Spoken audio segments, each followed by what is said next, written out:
It's an exciting time. Although it's kind of hard to follow Mike Chaney now that he had show and tell. I mean, who knew that he'd bring a dog with him? There's not a lot you can bring from the treasurer's office. I can't even bring you all the money to put up here.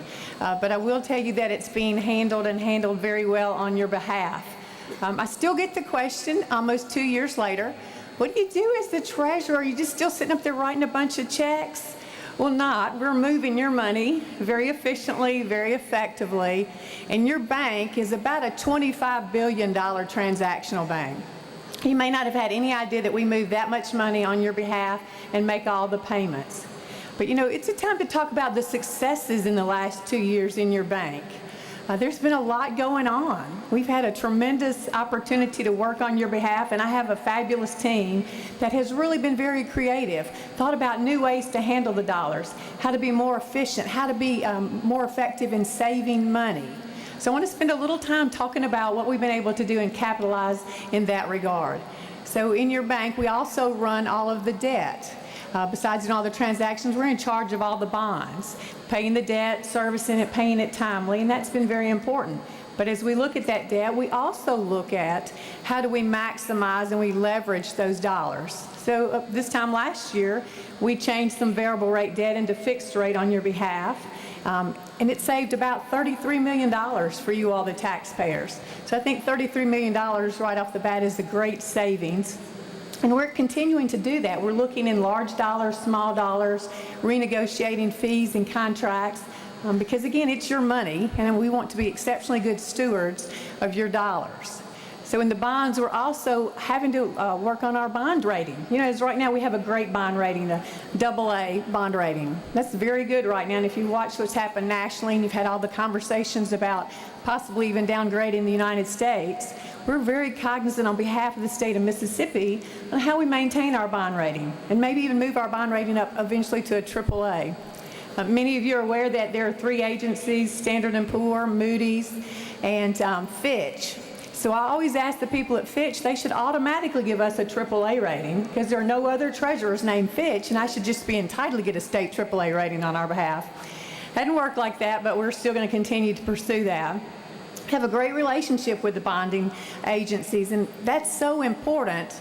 And we recently had them down to the state of Mississippi, and what a great opportunity to showcase our state. So they actually came here. They don't often go to states. Had the opportunity to bring all the different agency heads together, talk about what we have in a strategic fashion happening in our state, what are we doing in economic development, and to really highlight the good things happening in Mississippi. So we had them here, and we had them for a short time, and we went up to the Golden Triangle, showed them there just that sliver of economic development with PACCAR and Steel Mill and Eurocopter, and then into Tupelo with the General Atomics. And you know, we always had to throw in a flavor of culture. So we took them to the Elvis Presley birthplace. So again, they loved that part of our heritage and the tapestry. But one of the things that they said as they got on the plane is that we are so glad to be here. We see a whole different side of Mississippi that we don't normally see, and you have the greatest asset, and this is just what Philip said earlier, and it's your people. He said everyone was so gracious while we were here. We enjoyed the hospitality. We had no ideas that you make ships, you build helicopters, you build part of the drones, and on, just as a small part of what you do in Mississippi. And they said, you know, we have a different thought process now about Mississippi, and we look forward to coming back and reevaluating where you are. So, you know, to have them talk about us in such a positive manner is certainly an uptick for our state. Now, one of the things back 2 years ago when we were there, we talked about some needs for the state of Mississippi. One of them being a debt affordability plan. And why is that important? That is a tool that has never been done in the state of Mississippi, where we canvass all the agencies, institutions of higher learning, and all the other agencies that may need some dollars in bonding fashion over the next 5 years. It gives us a great roadmap to look forward and make a determination if we need to be planning X amount of $1 million for this agency. So it's not a surprise when the legislature gets there. And they have been afforded the opportunity to look through that process. So I'm very proud of my team, and the Treasurer's Office will be providing that by the time the legislative session gets here, and we'll be doing an annual update for the legislature to use.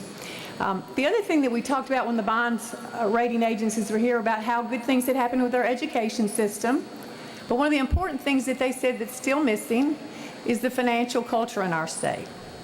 And as a very strong, compassionate leader in financial literacy, I think we have to stop and look at that and look at the financial health of our state. We don't teach our children enough about financial education. We don't take the time to give them that important life skill. So when they go out and they work for you, or they're an entrepreneur, have we taught them how to balance their checkbook? Have we taught them about insurance, or mortgages, or capital, or savings? I don't think we've done a very good job of that. It's unfortunate, but we're not unlike many other states. They have not been able to bring that to the forefront either. But we're going to continue to push from a national level. The National Association of State Treasurers, this is going to be a tremendous issue for us nationwide. And I think that's become very apparent, certainly in the last couple of years, that we definitely as a state need to change our financial culture because it affects everybody, but we also need to do it on a national level. You know, I'm reminded, and several of you have heard me tell this, I have a friend who has a daughter just like I do in college, and she went through ATM the other day and said, "Thanks for that extra $300 you put into my account, Mom." Her mom said, "I didn't put any money in your account. Must have been your grandparents." Called the grandparents, said, "We didn't put any money in." Said, "Could you get out that receipt when you went through the ATM?" "Yes, ma'am." She said, "Is there like a little dash mark in front of it maybe?" "Yeah, like you owe the bank now $325. Just simple life skills we've not taught our children about. Now, we need to start it in the schools. We need to start it in our workforce. We need to have that conversation when young adults are in college, and certainly as they go on to the next step. You know, it's unfortunate. Many of us see wages being garnished, cars being repossessed, and homes being foreclosed on. Well, that's not what we want to do in our state. We want to change that financial barometer and then be able to bring in industries or grow our own businesses by having a great workforce. And that's a key component. Now, I want to tell you a couple of sobering statistics that recently came out in the FINRA report. That's the Financial Industry Regulatory Authority report. Came out the first part of June. It's a comparison and analysis of all states and their financial health. Well, unfortunately, this is going to tell you exactly why we need financial literacy. That FINRA report said that we, the state of Mississippi, are the least financially capable state in the country. The least financially capable. We're also the state that is the second highest individuals that only pay the minimum amount on their credit card. We have very few individuals that have rainy day savings accounts because they don't save. We have 10% who owe more on their homes than what they're worth. And then when you think about all the medical health issues, we already have 41% of our citizens who have unpaid medical bills. Well, to me that says that's the high sign. Let's certainly engage this financial personal literacy initiative and move forward. You know, right now there are 4 states that require personal finance in their states, in their educational system. I'd like to be number 5 for our state instead of number 50. I'd love to see that FINRA report come out and say, look at the steps that the state of Mississippi did to change the financial culture of the state. I'd love to go to the National Association of State Treasurers and say, look what the state of Mississippi is doing, because we believe that changes our economic development. That provides a better workforce. That provides a healthier, fiscally more responsible citizens base for the state of Mississippi. So it has been an honor to serve as your treasurer. I too am enjoying every moment of it. I truly am humbled by the opportunity, and I thank you for giving me the chance to serve as your chief financial officer. Thank you for being here today. I hope you have a great day, and may God bless you.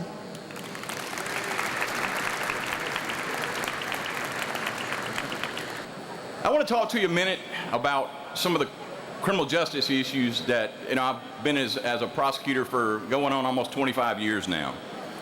Right now, for this legislative session, I see the greatest opportunity for us to do something that we've been trying to do for a long time. I think we can achieve more during this legislative session for the criminal justice system than at any point, at least in my 25 years of watching it. The economic issues we've every year in the legislature told Chris Epps, our Commissioner of Department of Corrections, to turn more out the back door, find a way to get them out. But what we're running into is we haven't provided them with the skills that when they do get out, that they don't come back. In fact, the majority of those who are in the penitentiary now, a lot of them have had a break before. A lot of them have been on probation. In fact, the majority in the penitentiary have been revoked for some other offense or crime. So we have to do more. And so this is a perfect time because of the economy. We have to save money. Secondly, the political environment is the best that I've seen it for us to make great strides. Democrats have for years advocated for early childhood education and issues that such as training and rehabilitation and treatment for criminals. Republicans on the other side have tried to save money on how we handle them. I think now we have reached the point where we all agree we've got to be smarter. So I see us in this next legislative session implementing things where we don't just turn the criminals out. We put them in positions where they have to wear an ankle bracelet, they have to work, they have to have training, job skills, they have to pay for their rent at little facilities around the state where there aren't fences. They're already on ankle bracelets, so we monitor them that way. They have a long period of time over their head. And so that if they mess up when they're in those facilities, they go back to the penitentiary for a lengthy period of time. I think drug courts need to be fully funded in our state, and I think the legislature has realized that our judges don't make a dime more by sitting there on a Friday and listening to some dopehead whine and go on about what's happened to him that week. That system has worked incredibly well, and my hat's off to those judges that have the patience to sit and take care of business. And it's the most effective because they know that man sitting or woman sitting there in a drug court situation can send them back to the penitentiary. So I see this is the greatest opportunity that we have to fight crime. Now, one issue that the MEC has advocated that I fully support is early childhood education. I think that we need to stay on the trajectory we're on toward fully funding pre-K education for every child in the state of Mississippi. That will be the greatest thing that we can do to fight crime. Statistics show that children from ages 3 to 6, about 85% of their learning capacity comes during that period of time. If you just have someone reading to them at a Boys and Girls Club or some type of intervention program, it makes them a better citizen, it reduces crime, and that, in fact, my friends, is the cheapest bang for the buck that we can do in law enforcement to make our communities safer. I want to mention a couple of more things that concern me out there. One is the issue of prescription drug overdoses. You read in the paper where someone died in their sleep, in their 50s. You can just about bet that that is a prescription drug overdose.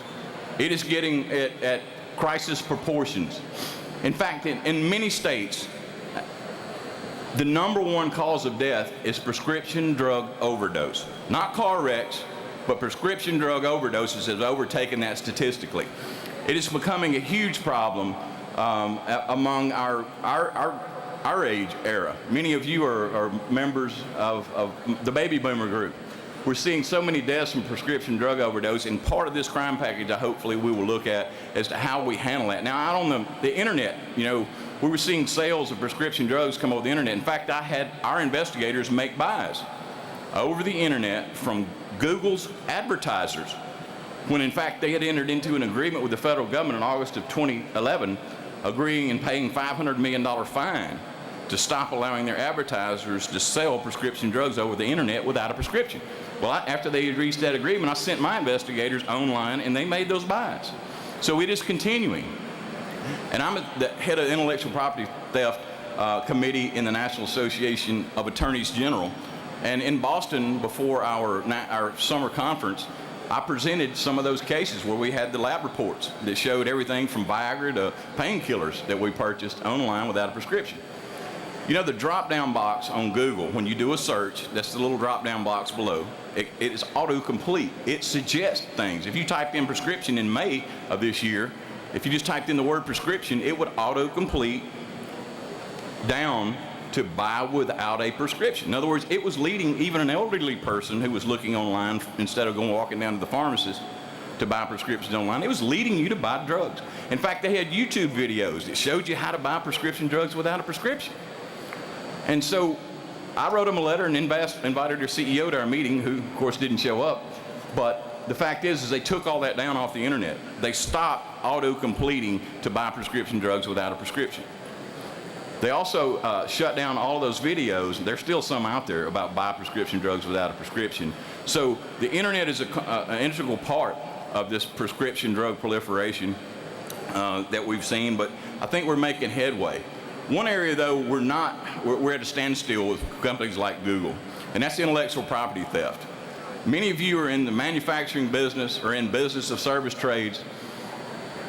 This intellectual property theft issue is huge for our country.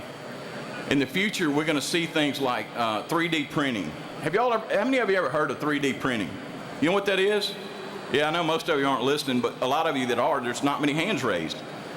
What happens is there's somewhere in Jackson here, somebody's got a 3D printer that they can print a part that will work, but most of it's plastics at this time.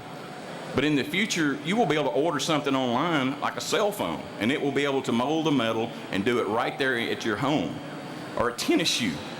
That's within 5 years, because these things are already in place. Now, what's going to happen with all of your businesses when other people can get this stuff off the internet and print it out and not come to your store and buy it, or your business that you manufacture?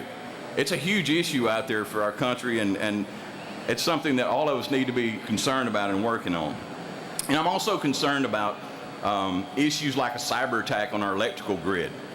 Many of you that went down after Katrina know that, New Orleans got all the media, the bad media, but it was dangerous at a time, because we all think, we're so sophisticated now, but you let our electrical grid shut down for 3 days and society can collapse.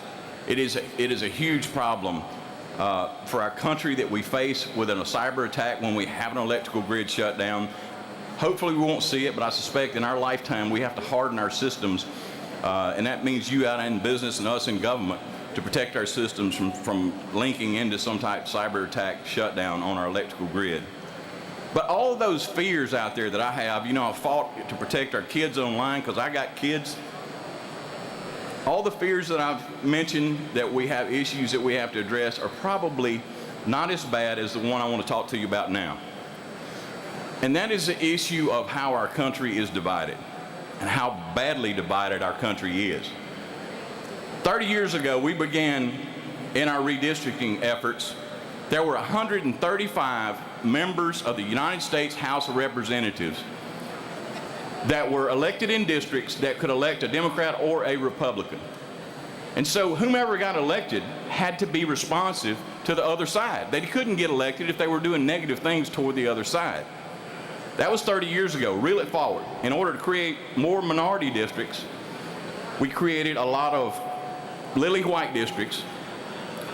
And what we've done is we've moved that number from 135 moderates who had to be responsive to both sides and govern to less than 35.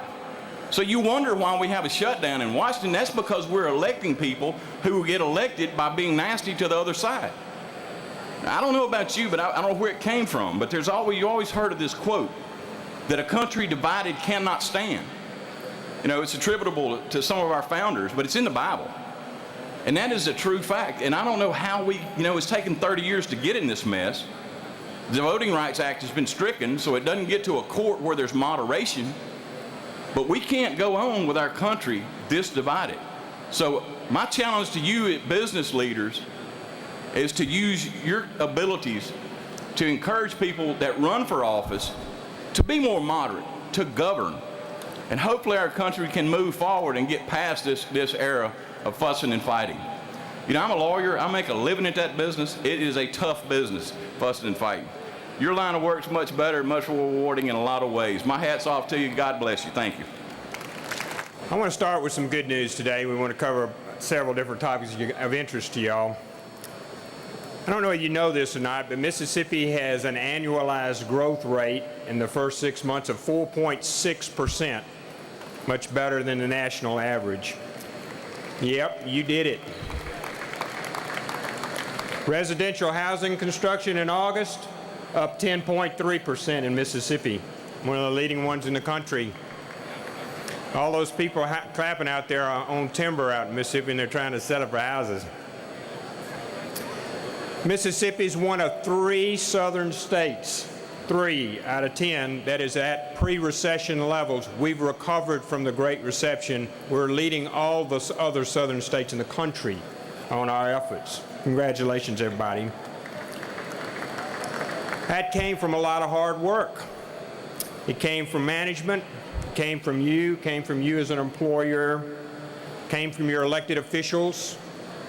It came from individuals who are driving the economy, the real people that drive the economy in Mississippi. That's our working men and women. That's our employees. That's who drives Mississippi's economy, and that's who's driving this. We stand with an improving economy in Mississippi. We got a stable judiciary system after tort reform. Got business-friendly legislature and elected public officials who believe in job growth, just like you do. I want to talk about an example of one of those. One of them we passed this year, and I drafted it last year. It's called the SMART Bill, and y'all need to make use of it. The SMART Bill gives you an economic incentive from the state of Mississippi if you'll do your R&D research at a Mississippi university. You get a tax credit for that, and they're taking applications now at MDA. In 1970, 1/3 of the federal budget was allocated to mandatory spending. 2/3 were this discretionary spending. Today, the United States Congress has flipped that. 2/3 of every dollar spent at the federal government level are mandatory. 1/3 is discretionary. With that R&D, research and development, it fell by 50% from the federal government level. That challenges our universities, our students, our employers, the future leaders of this country by the fact that we won't be able to do that. In Mississippi, we'll likely experience revenues in excess of our budget this year, expenditures that will be on budget this year, will match our budgeted expenses, and we'll continue to live within our means in Mississippi. Unfortunately, irresponsibility permeates the federal government right now. While Mississippi's economy is positive, without budgetary control in the United States Congress, our state will increasingly, as all other states are now, will increasingly rely on our own talents, our own business, and our own citizens to prosper. You're seeing that across the country, and you're seeing it in Mississippi. Even our own state government will see the effects of health care. If we've got more than 30 employees, and we do in the state, and you don't cover 95% of all your people, there's a penalty, $2,000 a person. In some instances, we'll pay a $2,000 a person penalty for people that we're already paying insurance for. In my little agency, $180,000. Each and every other agency will face the same thing. Obamacare is coming to us, and it's coming to you, and it's coming to the employees of the state of Mississippi. When we do this, you need to remember a few things. You know, sometimes the President of the United States can't remember when there are things going on overseas. He can't remember when the IRS won't approve your nonprofit status. He can't remember when the computers don't work. He can't remember a lot of things. One thing he did remember, and he was rock solid on. If you like your insurance policy, you can keep it. Oops. You're not going to be able to keep it. If you like your health care policy, you won't be able to keep it. If you like your doctor, when we go to this care system, you need to get pictures on your next visit because he may not be there again. And if you don't like Obamacare, don't talk about it on your cell phone, because they're listening on your cell phone. Over the next 10 years, the current budget proposal by President Obama will raise taxes on employees and businesses. They'll raise taxes by almost $1 trillion. During that same time, the budget of this country will be in a deficit over $5 trillion. That's $55,000 every household here. By the year 2020, we will spend more on interest than we spend on defense. Governor Bryan had a big seminar. 37,000 people in Mississippi work in the defense industry. 7 years from now, we'll spend more on interest than we do on defense. We spent $3.7 trillion last year on welfare. We've spent less than $1 trillion on education, transportation, and NASA combined. In contrast with the federal government, you need to look at your state government. For the 6th year in a row, I have decreased my budget. Every year since you hired me, I've decreased my budget to run the Secretary of State's office. It's less than $1 million a year more than what you gave me to start with. Thank you. I feel like you can spend that $1 million on a lot of other things, like employee raises. Again this year, you'll see us participate in 50 pieces of legislation. You're going to like them all. They involve a lot of things: election reform, businesses reforms, trust laws, athlete agent bills. You'll see us heavily involved in the legislature again this year. And it's important. We've rewritten all of the business laws in Mississippi. We got the best business laws in the country for you to compete on. That's really important when you hire a new employee, do your R&D, start a new job. We'll again promote the adoption of a headquarters bill. That's very important. When I did all the studies about what the gaps were for companies to come to Mississippi and put a headquarters here, I found out the one gap we had in Mississippi was encouraging and paying for their employees to come and make Mississippi home. We'll have that this year on the headquarters bill, and it'll apply to existing companies, so you can bring more people outside of the state of Mississippi to work here and prosper here and pay taxes here and be parts of our community.